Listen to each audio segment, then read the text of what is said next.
ஓம் குருதேவாய வித்மஹே பரப்ரம்மாய தீமஹி தன்னோ குரு பிரச்சோதயாத்.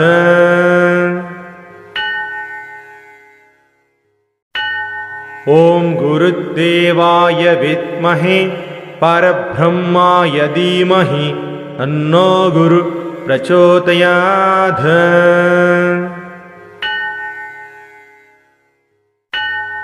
ஓம் குருதேவாய வித்மஹே பரப்ரம்மாய தீமஹி தன்னோ குரு பிரச்சோதயாத்.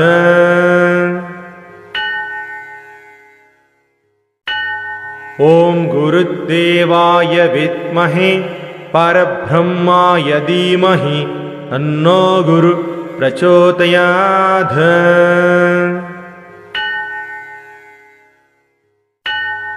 ஓம் குருதேவாய வித்மஹே பரப்ரம்மாய தீமஹி தன்னோ குரு பிரச்சோதயாத்.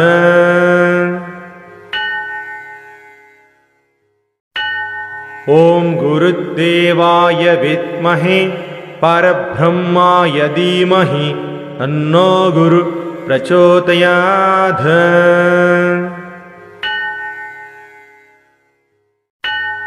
ஓம் குருதேவாய வித்மஹே பரப்ரம்மாய தீமஹி தன்னோ குரு பிரச்சோதயாத்.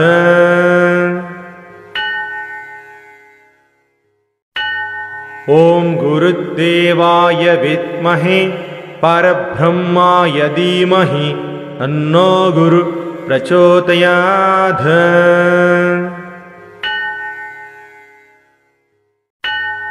ஓம் குருதேவாய வித்மஹே பரப்ரம்மாய தீமஹி தன்னோ குரு பிரச்சோதயாத்.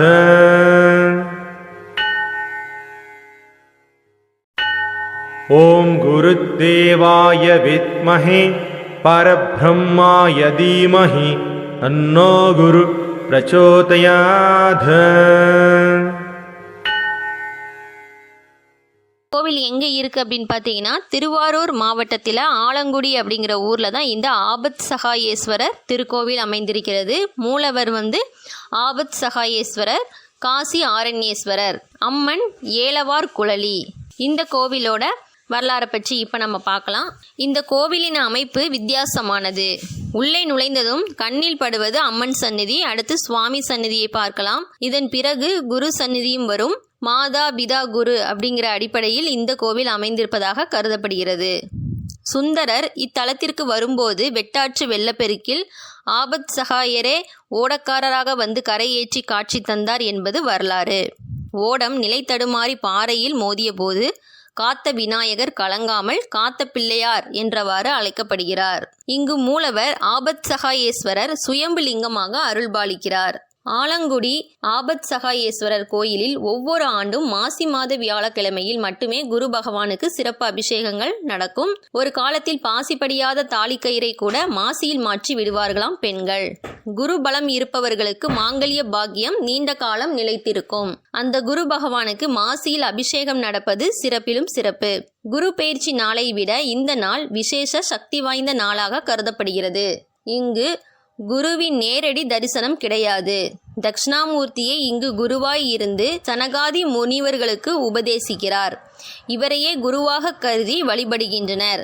பக்தர்கள் விசுவாமித்திரர் வழிபட்ட தலம் ஆழகால விஷத்தை இறைவன் உண்டு தேவர்களை காத்த பிரான் உள்ள தலம். இதனால் ஆலங்குடி என்றவாயிற்று என்பர். திருவிடை மருதூர் மகாலிங்க பெருமானுக்குரிய பரிவார தலங்களில் இத்தலம் தட்சிணாமூர்த்தி தலம். பஞ்ச ஆரண்ய தலங்களில் இத்தலம் ஒன்றாகும். தட்சிணாமூர்த்தி இத்தலத்தின் சிறப்பு கடவுளாக விளங்குகிறார். வியாழக்கிழமையில் இம்மூர்த்தியை வழிபடுவோர் எல்லா நலங்களும் பெறுவர். நாகதோஷம் உடையவர் இத்தலத்தை வழிபட்டு தோஷம் நீங்க பெறுகின்றன. தட்சிணாமூர்த்தி உற்சவராக தேரில் பவனி வருவது தமிழகத்திலேயே இங்கு மட்டும்தான். இந்த கோவிலின் வெளியே தனி கோயிலின் பார்வதியின் தந்தையான தட்சன் சாபம் பெற்று ஆட்டுத்தலையுடன் காட்சியளிப்பதை காணலாம்.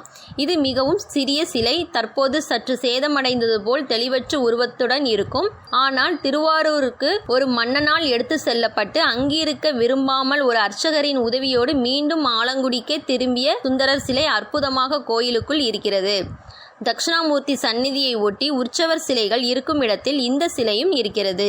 இந்த சிலையை திருவாரூரில் இருந்து ஒளித்து எடுத்து வந்த அர்ச்சகர் காவலர்களிடமிருந்து தப்பிக்க அம்மை கண்ட தன் குழந்தையை எடுத்துச் செல்வதாக கூறினார். ஆலங்குடி வந்தபோது சிலைக்கே அம்மை போட்டிருந்தது. இப்போதும் அம்மை தழுமுகள் சிலையில் இருப்பதை காணலாம். இந்த கோவிலில் நாகதோஷம் நீங்கவும், பயம் குழப்பம் நீங்க இங்குள்ள விநாயகரையும், திருமண தடை நீங்கவும், கல்வி கேள்விகளில் சிறந்து விளங்கவும் இங்கு பிரார்த்தனை செய்கின்றனர். பிரார்த்தனை நிறைவேறியதும் இறைவனுக்கு அபிஷேகம் செய்தும் புது வஸ்திரம் சாத்தியும் நேர்த்திக்கடனை நிறைவேற்றுகின்றனர். சுக்கிரவாரம் என்றால் வெள்ளிக்கிழமை. வெள்ளிக்கிழமை அம்மனுக்கு விசேஷம் என்பது அறிந்த உண்மைதான். அந்த வெள்ளியின் பெயரையே தாங்கி தனி சந்நிதி ஒன்றில் அழகே வடிவாக அம்பிகை அருள்பாலிக்கிறாள். இவளது பெயரும் சுக்கிரவார அம்பிகை என்பது குறிப்பிடத்தக்கது. சுயம்பு லிங்கமாக தோன்றிய இவர் குருவின் அம்சமாக பார்க்கப்படுகிறது. குரு பெயர்ச்சி, தைப்பூசம், பங்குனி உத்திரத்தின் போது தட்சிணாமூர்த்திக்கு தேர் திருவிழா, சித்திரை பௌர்ணமி விழா ஆகியவை கோலாகலமாக கொண்டாடப்பட்டு வருகின்றன.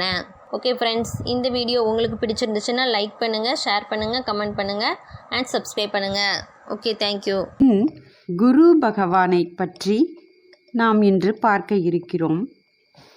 குரு காயத்ரி, அதாவது வியாழன் என்றும் குரு பகவானை கூறலாம். இந்த குரு பகவானை பற்றிய காயத்ரி மந்திரத்தை இப்பொழுது உச்சரிப்போம். ஓம் விருஷபத்வஜாய வித்மகே கிருணிஹஸ்தாய தீமகி தன்னோ குரு பிரஜோதயாத். இதன் பொருளானது, தன் இடப்பக்கத்தில் ஐராவதம் என்னும் யானையை சின்னமாக வைத்திருக்கும் குரு பகவானே, உங்களை நாங்கள் நமஸ்கரிக்கின்றோம். தனது கரங்களால் அவர் நமக்கு கருணை மழையை பொழிபவர்.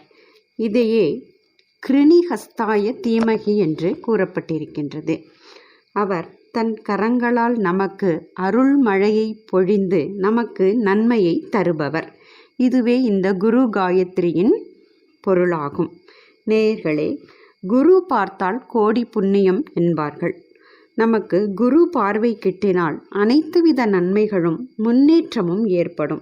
மாணவர்கள் வியாழந்தோறும் இந்த குரு காயத்ரியை உச்சரித்து குரு பகவானை வழிபட்டால் அவர்கள் சிறந்த கல்வி ஞானத்தை பெற்று உயர்ந்த பதவியை அடைகிறார்கள். மேலும் திருமணத்திற்காக இருக்கும் இளைஞர்களும் கன்னிப்பெண்களும் வியாழக்கிழமை தோறும் குரு பகவானுக்கு மஞ்சள் நிற ஆடை வஸ்திரம் அணிவித்து மஞ்சள் நிற மலர்களால் அர்ச்சித்து வந்தால் அவர்களுக்கு வியாழன் நோக்கம் எனும் குரு பார்வை ஏற்பட்டு நல்ல வரன்கள் அமைந்து அவர்கள் நற்பலன்களை அடைகிறார்கள் என்று கூறப்படுகின்றது. பிரகஸ்பதி என்னும் குரு பகவான் நமக்கு நல்ல பலன்களை அளிப்பார். நாம் ஆலயத்துக்கு சென்று வியாழக்கிழமை தோறும் நவக்கிரகங்களில் இருக்கும் குரு பகவானையே வழிபடுவது சிறப்பானதாகும். ஆலயத்திற்கு செல்ல இயலாத நேரத்தில் கூட இந்த குரு காயத்ரியை நாம் வியாழக்கிழமை தோறும் உச்சரித்து அவரை தியானித்து வழிபட்டோமானால் நற்பலன்களை அடையலாம். நேயர்களே, நன்றி. அடுத்த பகுதியில் நாம் சுக்கிர பகவானை பற்றி